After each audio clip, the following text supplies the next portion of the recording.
Hello everyone, एक बार फिर से स्वागत है आपका इस चैनल में।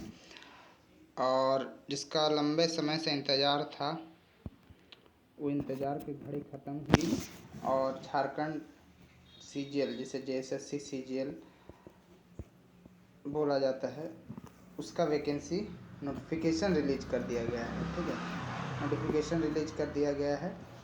तो मान के चलिए जो कैलेंडर दिया था उसी हिसाब से आपको एग्ज़ाम की तैयारी करना है। तो देखिए, ये 2023 नोटिफिकेशन रिलीज कर दिया गया है और बहुत सारे पद इसमें जुड़े हैं, नए नए पद, और वैकेंसी, नंबर ऑफ़ वैकेंसीज भी यहाँ पे इंक्रीज हुई है। तो सबसे पहले देखिए, यहाँ पे परीक्षा शुल्क है वो 100 रुपये रखा गया है, और अनुसूचित जनजाति और अनुसूचित जाति जो SC ST उनके लिए 50 रुपया रखा गया है। उसके बाद हम देखेंगे तो जो पद है वो पद में क्या क्या जुड़े हैं वो पद देखते हैं। रिक्तियों का विवरण, जो सहायक प्रशाखा पदाधिकारी, जिसे असिस्टेंट ब्रांच ऑफिसर बोलते हैं, और इसी को असिस्टेंट सेक्शन ऑफिसर भी कहा जाता है। ठीक है, जो रांची सेक्रेटरीट में आपको जॉब मिलेगा, उसके 863 पद हैं। कनीय सचिवालय सहायक, इसके कुल 335 पद हैं। श्रम प्रवर्तन पदाधिकारी के 182 पद हैं। प्लानिंग असिस्टेंट के 5 पद हैं। प्रखंड कल्याण पदाधिकारी, ठीक है, प्रखंड कल्याण पदाधिकारी के 195 पद हैं। प्रखंड आपूर्ति पदाधिकारी, जो इसे ब्लॉक सप्लाई ऑफिसर बोला जाता है, BSO, इसके 252 पद हैं। 252 पद हैं। और अंचल निरीक्षक सह कानूनगो, ये 185 पद है। ये CI का बात चल रहा था कि अलग से आएगा, लेकिन यहाँ पे अलग से नहीं आके इन्होंने इसी में JSSC सीजीएल में ही जोड़ दिया है सर्कल इंस्पेक्टर। ठीक है, जिसे अंचल निरीक्षक कहा जाता है। ठीक है, ये भी बहुत अच्छा पद है, बहुत अच्छा पद माना जाता है इसे भी। ठीक है, तो ये सारे आपको कुल मिला के 7 पद यहाँ पे दिख रहे हैं। ठीक है, 7 पद आपको दिख रहे हैं। वैकेंसी अच्छा खासा वैकेंसी है। वो टोटल नंबर ऑफ़ वैकेंसी कहाँ पे दिया हुआ, आई थिंक 2000 कुछ समथिंग है। ठीक है, 2000 कुछ समथिंग वैकेंसी के लिए रिलीज़ किया गया है ये नोटिफिकेशन। अब हम देख लेते हैं इसमें डेट। तो डेट यहाँ पे आप देख लीजिए पे लेवल देख सकते हैं, सभी का पे लेवल दिया हुआ है। सबसे ज़्यादा पे लेवल आपका असिस्टेंट सेक्शन ऑफिसर या ब्रांच ऑफिसर जो बोलिए उसका है, 44,900 बेसिक पे है।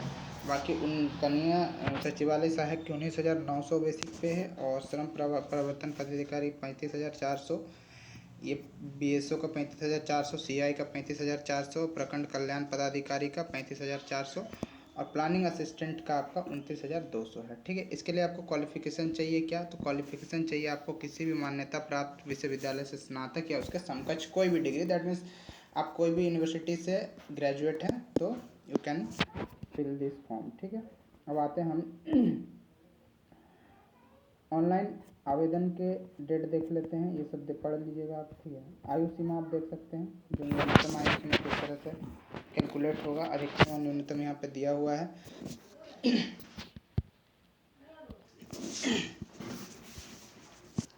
सबकी अधिकतम सीमा उम्र दी गई है, उसके रिलेटेड आप देख सकते हैं।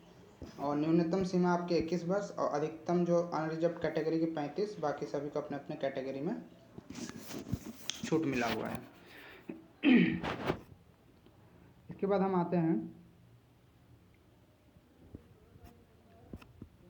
बाकी जो भी आप देख लीजिएगा आरक्षण से रिलेटेड। और फॉर्म फिल करने के डेट पर आते जाति प्रमाण पत्र देख सकते हैं, ये आप नोटिफिकेशन डाउनलोड करके पढ़ लीजिएगा।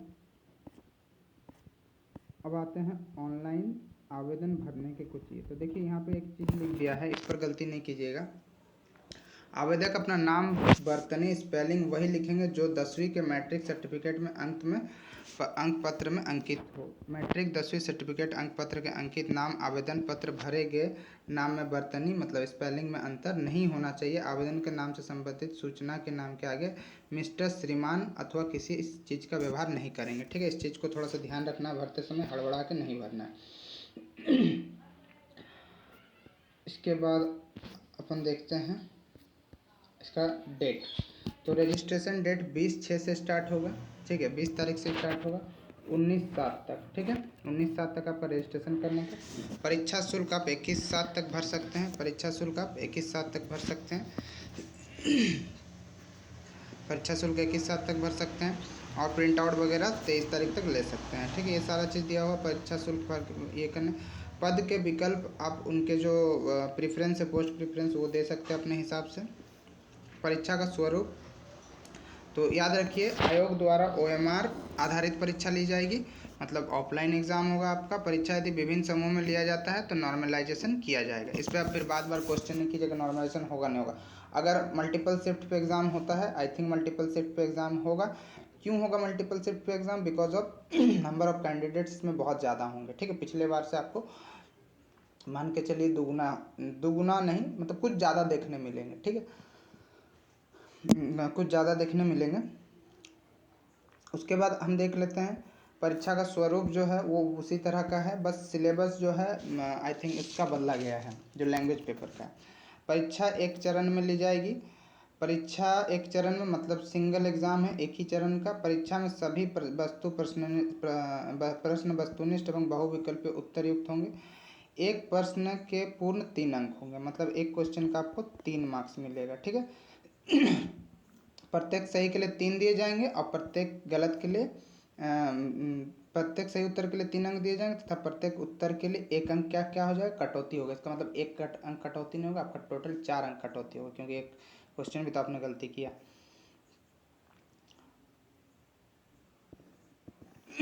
अच्छा, अब यहाँ पे देखिए 3 पेपर है। जो पेपर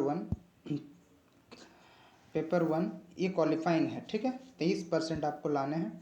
हिंदी और इंग्लिश 60-60 का, कोई 60 हिंदी रहेंगे, 60 को इंग्लिश रहेंगे, ठीक है। इसका सिलेबस बाद में देखा जाएगा क्या है।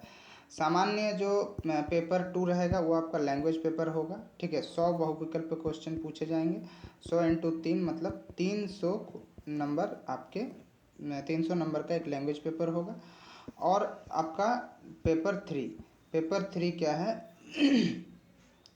GS का 30 क्वेश्चन, साइंस का 20 क्वेश्चन, मैथ का 20 क्वेश्चन, मानसिक क्षमता मतलब रीजनिंग का 20 क्वेश्चन, कंप्यूटर ज्ञान का 20 क्वेश्चन, और झारखंड से रिलेटेड झारखंड का 40 क्वेश्चन। मेरे हिसाब से झारखंड का मिनिमम 70 to 80 क्वेश्चन होना चाहिए था, ठीक है। इस पर थोड़ा सा बदलाव करना चाहिए था, तभी जाके बाहरी लोग जो है वो इस पर एंट्री नहीं कर सकते थे, ठीक है। खैर छोड़िए, इस बार भी एंट्री नहीं है, होगा, ठीक है।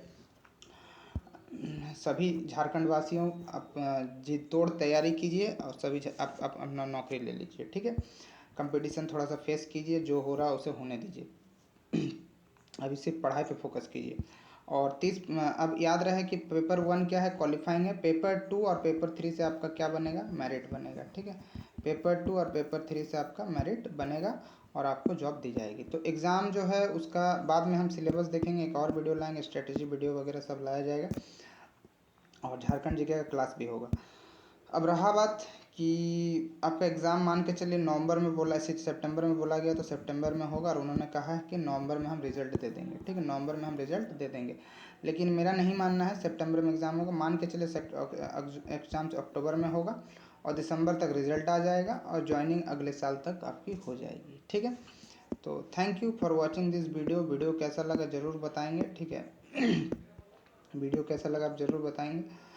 और फॉर्म फिल करना 20 तारीख से स्टार्ट हो जाएगा, तैयारी में सभी लोग जुट जाएं।